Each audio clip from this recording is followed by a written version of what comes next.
Hello everyone, I'm Dr. Manoj Johnson, lifestyle physician, John Marion Hospital, Pala. ഇന്ന് നമ്മൾ discuss ചെയ്യാൻ പോകുന്നത് diversity of gut bacteria എന്ന് പറയുന്നൊരു വിഷയത്തെക്കുറിച്ചാണ്. ശരിക്കും പറഞ്ഞാൽ ഈ ഒരു വിഷയം നമുക്ക് എല്ലാവർക്കും ഇത് മനസ്സിലാവണമെന്ന് നിർബന്ധമില്ല, എന്നാലും മനസ്സിലാകുന്ന രീതിയിൽ ഞാൻ പറയാം ഇതിൻ്റെ ഇമ്പോർട്ടൻസ് എന്താണെന്നുള്ളത്. ഇത് അത്രയും ഇമ്പോർട്ടൻ്റ് ആയിട്ടുള്ള ഒരു കാര്യമാണ് നമ്മുടെ ആരോഗ്യമായിട്ട് ബന്ധപ്പെട്ട്.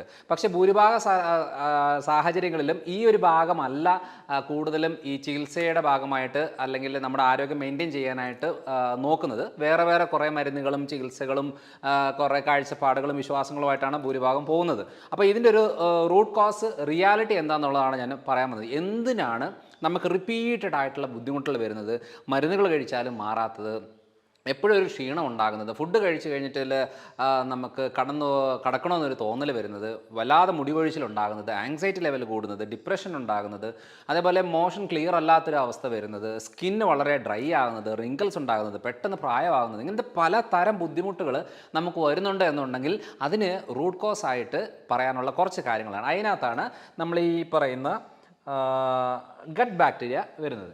അപ്പോൾ ഈ ഗട്ട് ബാക്ടീരിയ എന്ന് പറയുന്നത് നമുക്കറിയാം ഗട്ട് മൈക്രോബയോട്ട എന്നാണ് പറയുന്നത്. പക്ഷേ അതിനകത്ത് ബാക്ടീരിയ, ഫംഗസ്, വൈറസ്, ഈസ്റ്റ് എന്ന് പറഞ്ഞ പല ടൈപ്പ് മൈക്രോബയോട്ടാസ് ഉണ്ട്. പക്ഷേ നമ്മൾ ഏറ്റവും കൂടുതൽ ഫോക്കസ് ചെയ്യുന്ന പറഞ്ഞാൽ അതിനകത്ത് ബാക്ടീരിയൽ റിലേറ്റഡ് ആയതുകൊണ്ടാണ് ഈ സ്ലൈഡിൽ നമ്മൾ ഈ വീഡിയോയിൽ നമ്മൾ ബാക്ടീരിയയുമായിട്ട് ബന്ധപ്പെട്ട കാര്യങ്ങളാണ് ചെയ്യുന്നത്. അത് ഇതേപോലെ കുടലിൽ തന്നെ പലതരം ടൈപ്പുകളിലുള്ള ബാക്ടീരിയകളുണ്ട്. ഇതിപ്പോൾ ഫ്യൂസ ബാക്ടീരിയ, പ്രോട്ടിയ ബാക്ടീരിയ, ആക്ടിനോ ബാക്ടീരിയ എന്നൊക്കെ പറഞ്ഞാൽ പല ടൈപ്പ് ബാക്ടീരിയകളുടെ ഗ്രൂപ്പുകളാണ് നമ്മുടെ കുടലിൽ ഉള്ളത്. ഇതൊക്കെ നമുക്ക് എല്ലാവർക്കും അറിയണമെന്നില്ല, ഇത് റിസർച്ച് സബ്ജക്റ്റാണ്. എന്നാലും ജസ്റ്റ് മനസ്സിലാകാൻ വേണ്ടി ഞാനിത് പറഞ്ഞതേ ഉള്ളൂ. ഇത്രയും വെറൈറ്റി ആയിട്ടുള്ള ബാക്ടീരിയൽ ടൈപ്പുകൾ നമ്മുടെ കുടലിലുണ്ട്. എന്താണ് ഇതിൻ്റെ ഇമ്പോർട്ടൻസ്? ശരിക്കും പറഞ്ഞാൽ നമുക്ക് മനസ്സിലാകുന്ന രീതിയിൽ ഞാൻ പറയാം. ഇപ്പം നമ്മുടെ ഒരു നാട്ടിൽ, ഇപ്പം എൻ്റെ നാട് പാല ആയതുകൊണ്ട് പാലയിൽ ഞാൻ പറയാം. ഇപ്പോൾ പാല എന്ന് പറയുമ്പോൾ അവിടെ കച്ചവടം നടത്താൻ ആൾക്കാർ വേണം.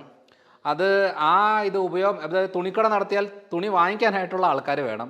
അതേപോലെ തന്നെ അവിടെ അതൊരു മുനിസിപ്പാലിറ്റി ഏരിയയാണ്. അപ്പോൾ അവിടെ ഒരു ചെയർമാൻ ആവശ്യമാണ്, അതേപോലെ ഭരിക്കാനുള്ള ആൾക്കാർ ആവശ്യമാണ്, ഒരു MLA ആവശ്യമാണ്, പിന്നെ ആശുപത്രികൾ ആവശ്യമാണ്.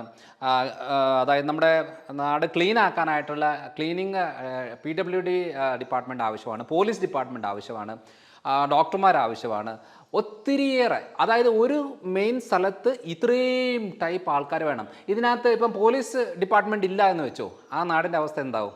ഭരിക്കാനുള്ള ആൾക്കാരില്ലെന്ന് വെച്ചോ, ആ നാടിൻ്റെ അവസ്ഥ എന്താവും? തുണി മേടിക്കാനുള്ളത് പക്ഷേ വിൽക്കാനുള്ള കടകളില്ലാന്ന് വെച്ചാൽ ഒന്ന് ആലോചിച്ച് നോക്കിക്കേ. അപ്പം രോഗികൾ ആവശ്യം പോലെ ഉണ്ട്, ആശുപത്രി ഇല്ലെങ്കിൽ ഒന്ന് ആലോചിച്ച് നോക്കിക്കേ. അപ്പോൾ ഒന്നും കുറഞ്ഞും കൂടിയും ഇരിക്കാൻ പാടില്ല. എല്ലാം ഒരു പ്രൊപ്പോസൽ ഇരുന്നെങ്കിൽ മാത്രമേ ആ നാട് നല്ല രീതിയിൽ പോകത്തുള്ളൂ. ഇതേപോലെയാണ് കുടലിൻ്റെ കാര്യം. കുടലിനകത്ത് ഓരോരോ ജോലി ചെയ്യാൻ, ഓരോരോ കാര്യങ്ങൾ ചെയ്യാനായിട്ട് ഓരോ ടൈപ്പ് ബാക്ടീരിയകൾ ആവശ്യമാണ്. അപ്പോൾ ഇതെല്ലാം ഈ കൂടുതൽ ഡൈവേഴ്സിറ്റി ഉണ്ടെങ്കിൽ മാത്രമേ നമുക്ക് ആരോഗ്യം എന്ന് പറയുന്നൊരു കാര്യം നടക്കത്തുള്ളൂ. ഇല്ലെങ്കിൽ ഏതെങ്കിലും ഒരു അളവ് കുറഞ്ഞു കഴിഞ്ഞാൽ, ഏതെങ്കിലും ഒരു അളവ് കൂടിക്കഴിഞ്ഞാൽ അതായിരിക്കും ഏറ്റവും കൂടുതൽ ആരോഗ്യ പ്രശ്നം ഉണ്ടാക്കുന്നത്. അപ്പം നമ്മളിത് പറയുന്ന കാര്യം എന്ന് വെച്ചാൽ എന്തൊക്കെയാണ് ഇതിൻ്റെ ഫങ്ഷൻസ് വളരെ സിമ്പിളായിട്ടുള്ള കാര്യമാണ്. ആദ്യം എന്ന് പറയുന്നത് നമ്മളൊരു ഫുഡ് കഴിച്ചു കഴിഞ്ഞാൽ ഈ ഫുഡിനകത്തുള്ള പോഷകങ്ങളെ വലിച്ചെടുക്കാനും ഉപയോഗപ്പെടുത്താനും പല കാര്യങ്ങൾക്ക് വേണ്ടിയിട്ട് ട്രാൻസ്പോർട്ട് ചെയ്യാനൊക്കെ ഹെൽപ്പ് ചെയ്യുന്ന ഒരു ഫങ്ഷൻ നമ്മുടെ ഈ ബാക്ടീരിയ ചെയ്യുന്നതാണ്. രണ്ടാമത്തത് ഫുഡ് മെറ്റബോളിസം. അതായത് നമ്മുടെ എല്ലാ ദഹനമെല്ലാം കഴിഞ്ഞേച്ച് ഇതൊരു മലമായിട്ട് കൺവേർട്ടായിട്ട് പുറത്തേക്ക് കളയാനായിട്ട് ഹെൽപ്പ് ചെയ്യുന്നതും ബാക്ടീരിയയാണ്. അതായത് ഒരു ഭക്ഷണം ഉപയോഗപ്പെടുത്തണമെന്നുണ്ടെങ്കിൽ, അത് പുറത്തേക്ക് കളയണമെന്നുണ്ടെങ്കിൽ ഈ ഗട്ട് ബാക്ടീരിയസ് എപ്പോഴും ആവശ്യമാണ്.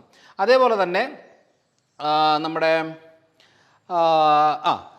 അതായത് നമ്മുടെ കുടലിലെ സ്ട്രക്ചറുണ്ട്, ആ സ്ട്രക്ചറിനെ അത് പ്രോപ്പറായിട്ട് മെയിൻറ്റെയിൻ ചെയ്യാനും ലീക്കി ഗട്ട് ഉണ്ടാവാതിരിക്കാനും ആ ഒരു പ്രൊട്ടക്റ്റീവ്നെസ് മെയിൻറ്റെയിൻ ചെയ്യാനായിട്ട് ബാക്ടീരിയകൾ ആവശ്യമാണ്.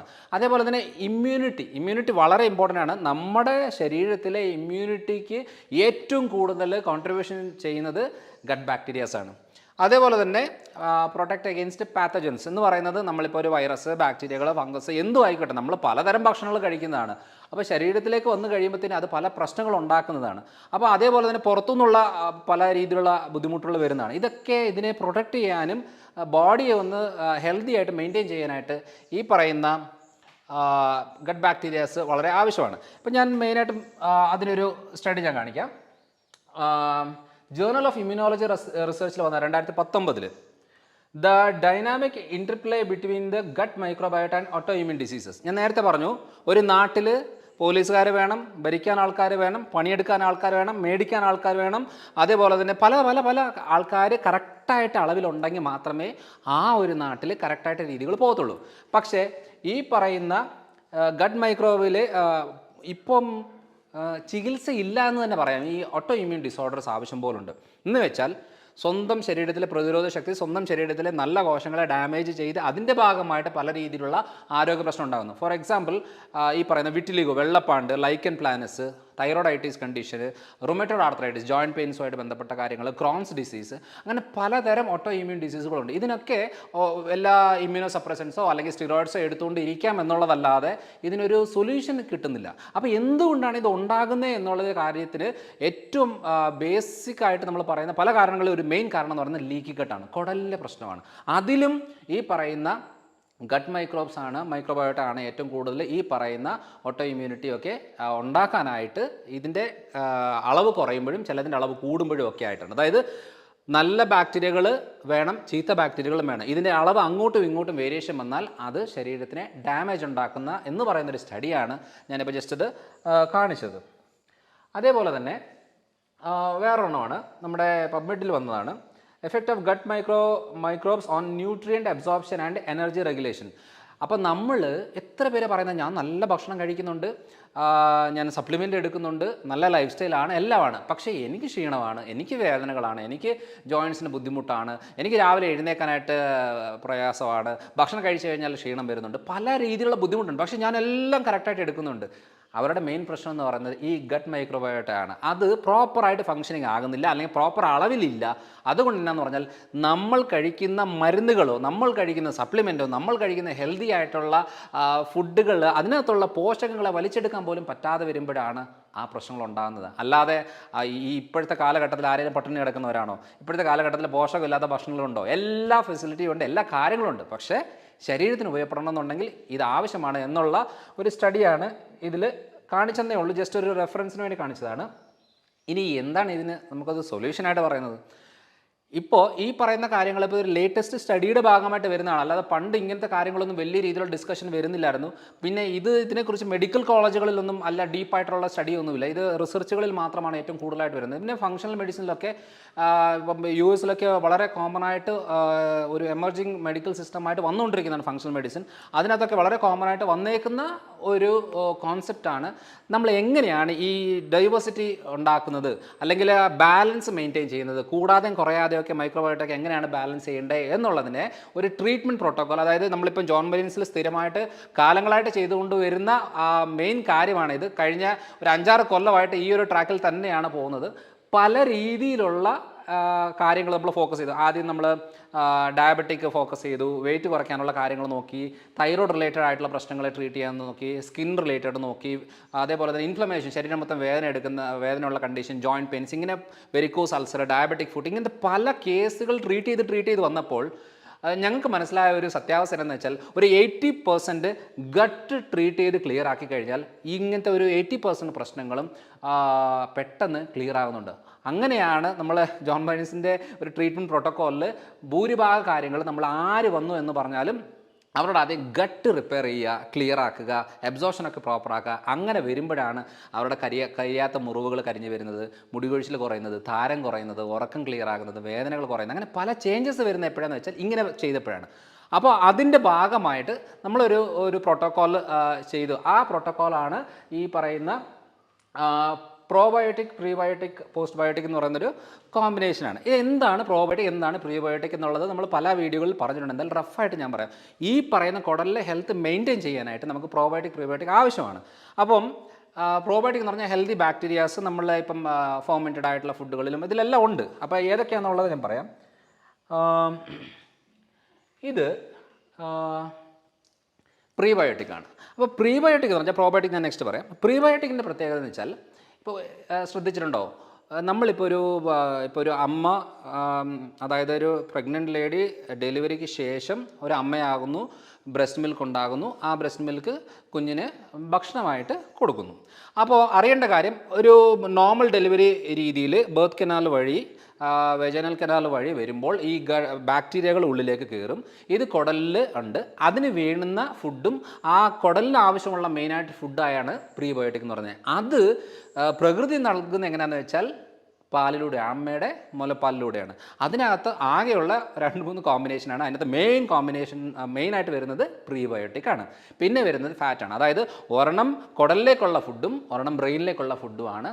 കൊളസ്ട്രോൾ എപ്പോഴും, ഫാറ്റ് എപ്പോഴും ബ്രെയിനിലേക്കുള്ളൊരു ഫുഡാണ്. അപ്പോൾ ഈ 2 കാര്യങ്ങളാണ് പ്രൊട്ടക്റ്റ് ചെയ്യാനായിട്ടാണ് ബോഡി നേച്ചർ ഓൾറെഡി ഇങ്ങനൊരു രീതിയിലേക്ക് ആക്കി വെച്ചേക്കുന്നത്. അത് ആ സമയത്ത് പിന്നെ ഒരു 2-2.5 വയസ്സൊക്കെ കഴിയുമ്പോഴത്തേന് പിന്നെ ആ ഒരു ബ്രസ്റ്റ് മിൽക്ക് കാര്യങ്ങളൊക്കെ മാറി നോർമൽ ഡയറ്റിലേക്ക് വന്ന് പിന്നെ വരുമ്പോൾ പിന്നെ നമുക്ക് എവിടെയാണ് പ്രീബയോട്ടിക് ഉള്ളത്? അത് നമ്മൾ അറിയേണ്ട കാര്യം. ഏറ്റവും കൂടുതൽ ഈ വഴുവഴുപ്പുള്ള ഭക്ഷണ സാധനങ്ങളിലൊക്കെ പ്രീബയോട്ടിക് ഉണ്ട്. നിങ്ങൾ ശ്രദ്ധിച്ചില്ലേ? വെണ്ടയ്ക്കൊക്കെ ഇത് വഴുവഴുപ്പുണ്ട്.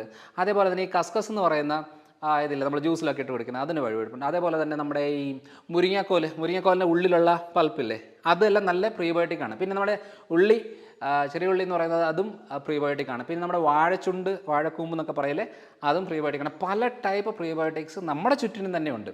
അപ്പോൾ ഈ പറയുന്ന പ്രീബയോട്ടിക്കുകളൊക്കെ ഉൾപ്പെടുത്തി കഴിക്കുകയാണെന്നുണ്ടെങ്കിൽ നമ്മുടെ ഗട്ട് ബാക്ടീരിയകൾക്കുള്ള മെയിൻ ഫുഡാണ്. ഗട്ട് ഹെൽത്ത് ഇമ്പ്രൂവ് ചെയ്യാനായിട്ട് ഏറ്റവും കൂടുതൽ ഹെൽപ്പ് ചെയ്യുന്നത്. ഇങ്ങനത്തെ കാര്യങ്ങൾ ഉൾപ്പെടുത്തിക്കൊണ്ട് വേണം നമ്മുടെ ഡയറ്റിൽ നമ്മൾ ഓരോ ദിവസവും എടുക്കാനായിട്ട്.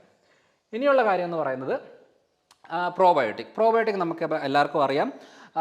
ഫെർമെൻറ്റ് ചെയ്തത്, പുളിപ്പിച്ചെടുക്കുന്ന എല്ലാ ഇതിലും പ്രോബയോട്ടിക് ഉണ്ട്. പക്ഷേ അച്ചാർ എന്ന് പറയുന്നത് ഒരു ഫെർമെൻറ്റ് ചെയ്യുന്നതാണ്. എന്നാലും അതൊരു ഹെൽത്തി ആയിട്ട് നമുക്ക് പറയാൻ പറ്റത്തില്ല. കാരണം അതിനകത്ത് ഹൈ സോൾട്ടും കൂടെ അടങ്ങിയത് കൊണ്ട് അതത്ര ഹെൽത്തി അല്ല. എന്നാലും കുറച്ച് കഴിക്കുന്നതുകൊണ്ട് വലിയ കുഴപ്പമില്ല. പിന്നെ കിംചി എന്നൊക്കെ പറയും. അതേപോലെ തന്നെ നമ്മുടെ ഏതെങ്കിലും, ഇപ്പം ഫോർ എക്സാമ്പിൾ നമ്മളിപ്പോൾ ഒരു എന്താ പറയുക, വിനാഗിരിയിൽ ഇട്ട് വെക്കുന്ന സംഭവങ്ങളാണെങ്കിലും ഓക്കെയാണ്. ഈ ക്യാരറ്റും കാര്യങ്ങളെല്ലാം വെച്ചിട്ട് ഫെർമെൻറ്റ് ചെയ്തെടുക്കുന്നത് നല്ലൊരു ഓപ്ഷനാണ്. പിന്നെ ഞാനൊരു വീഡിയോയിൽ പറഞ്ഞിട്ടുണ്ട്, ഈ ശർക്കരയും അലോവേറയും കോമ്പിനേഷനായിട്ട് 7 ദിവസത്തിൽ വെക്കുന്ന ആ ഒരു മെത്തേഡ് ഞാൻ രണ്ടാമത് റിപ്പീറ്റ് ചെയ്യുന്നില്ല. അത് ഓൾറെഡി വീഡിയോ ആയിട്ട് ഉള്ളത് കൊണ്ട് അത് റിപ്പീറ്റ് ചെയ്യുന്നില്ല. ഇങ്ങനത്തെ പല കാര്യം, അതായത് ദോശ, ഇഡ്ഡലി എല്ലാം ഫെർമെൻറ്റഡ് ആണ്. അപ്പോൾ ഈ ഫെർമെൻറ്റഡ് ആയിട്ടുള്ള ഭക്ഷണങ്ങളിലെല്ലാം പ്രോബയോട്ടിക് ഉണ്ട്. അത് നമ്മുടെ പിന്നെ ഈ പഴങ്കഞ്ഞി വളരെ നല്ലൊരു ഓപ്ഷനാണ്. അപ്പം ഞാനിപ്പം നമ്മുടെ ജോൺ മറീൻസിൽ വരുന്ന ആൾക്കാരിൽ സിവിയർ ആയിട്ടുള്ള ബ്ലോട്ടിങ്, വയറിന് പ്രശ്നമുള്ളവർക്ക് നമ്മൾ പറയുന്നുണ്ട്, ഇത് പ്രോബയോട്ടിക് ക്യാപ്സ്യൂളാണ്. ഇത് നിങ്ങൾ രാത്രി കഞ്ഞി നമ്മൾ തിളപ്പിച്ച് കഴിഞ്ഞേച്ച് നമ്മൾ ഫ്രിഡ്ജിൽ വെക്കുന്നതിന് മുമ്പ് ഒരു തവിയെടുത്ത് ഒരു പാത്രത്തിൽ ഇട്ട് ജസ്റ്റ് ഒന്ന് തിളപ്പിക്കുക. എന്നിട്ട് അത് മാറ്റി വെക്കുക. അപ്പോൾ ഒരു അരമണിക്കൂർ കൊണ്ട് ഇത് തണുത്ത് വരും. അതിനകത്തേക്ക് നമ്മൾ ഈ തരുന്ന പ്രോബയോട്ടിക്കിൻ്റെ ക്യാപ്സ്യൂളുണ്ട്, അതിന് ഗാസ്ട്രോബയോ എന്ന് പറയുന്നത്, അത് ഇട്ട് വെക്കുക. എന്നിട്ട് ഇത് നേരെ പിറ്റേ ദിവസം രാവിലെ ബ്രേക്ക്ഫാസ്റ്റ് എന്ന രീതിയിൽ ഇതും കുറച്ച് തോരനായിട്ടോ വെജിറ്റബിൾസോ അല്ലെങ്കിൽ എന്തെങ്കിലും ചേർത്തുകൊണ്ട് ഇത് ഇത് മരുന്നായിട്ട് തന്നെ ഇത് കഴിക്കുക. ഇതേപോലെ തന്നെ വൈകുന്നേരം, രാവിലെയും വൈകിട്ട് ഇങ്ങനൊരു കാര്യം ഒരു 5 ദിവസം ചെയ്യുമ്പോൾ തന്നെ കുടലിലുള്ള ഒത്തിരിയേറെ കണ്ടീഷൻസ് നമുക്ക് ക്ലിയർ ആക്കി എടുക്കാൻ പറ്റും. അതാണ് നമ്മൾ മെയിനായിട്ടും ഉദ്ദേശിക്കുന്നത്. അപ്പം ഇത്രയും കാര്യങ്ങളാണ് നമ്മൾ എന്താ പറയുക, ഈ കുടലിലെ ബാക്ടീരിയകളുടെ എണ്ണം കുറയാതെയും ചിലത് കൂടുന്നുള്ളത് കൺട്രോൾ നിർത്താനും കുറയുന്നുള്ളതിനെ ബാലൻസ് ചെയ്യാനൊക്കെ ആയിട്ട് നമുക്ക് പ്രോബയോട്ടിക് ആവശ്യമാണ്, പ്രീബയോട്ടിക് ആവശ്യമാണ്. ഹെൽത്തി ഡയറ്റിനകത്ത് മെയിനായിട്ട് നമ്മൾ കുടലിലെ ഡാമേജ് ചെയ്യുന്ന ഫുഡിനകത്ത് പാല് വളരെ ഡാമേജ് ചെയ്യുന്നൊരു ഫുഡാണ്. അതേപോലെ തന്നെ ഗ്ലൂട്ടൻ റിലേറ്റഡ് ആയിട്ടുള്ള, അതായത് ഗോതമ്പ്, മൈദ, നോർമൽ ഇൻസ്റ്റൻറ്റ് ഓട്സുകളൊക്കെ റിച്ച് ഗ്ലൂട്ടനാണ്. ആ ഗ്ലൂട്ടൻ നമുക്ക് കുടലിൽ നല്ല ഡാമേജ് ഉണ്ടാക്കും. അപ്പം അങ്ങനത്തെ ചില കാര്യങ്ങളൊക്കെ മാറ്റി വെച്ചുകൊണ്ട് വേണം നമുക്ക് ഈ ഒരു കാര്യം എടുത്ത് ക്ലിയർ ആക്കി പിന്നെ നമുക്ക് നോർമൽ ഡയറ്റിലേക്ക് വരുവാണെങ്കിൽ വലിയ കുഴപ്പങ്ങൾ ഉണ്ടാവത്തില്ല. അപ്പം പലതരം പ്രശ്നങ്ങൾക്ക് നമുക്ക് വീട്ടിലിരുന്ന് തന്നെ സൊല്യൂഷൻ കണ്ടെത്താൻ സാധിക്കും. അപ്പോൾ അടുത്ത തവണ അടുത്തൊരു വീഡിയോ ആയിട്ട് വരാം. ബൈ.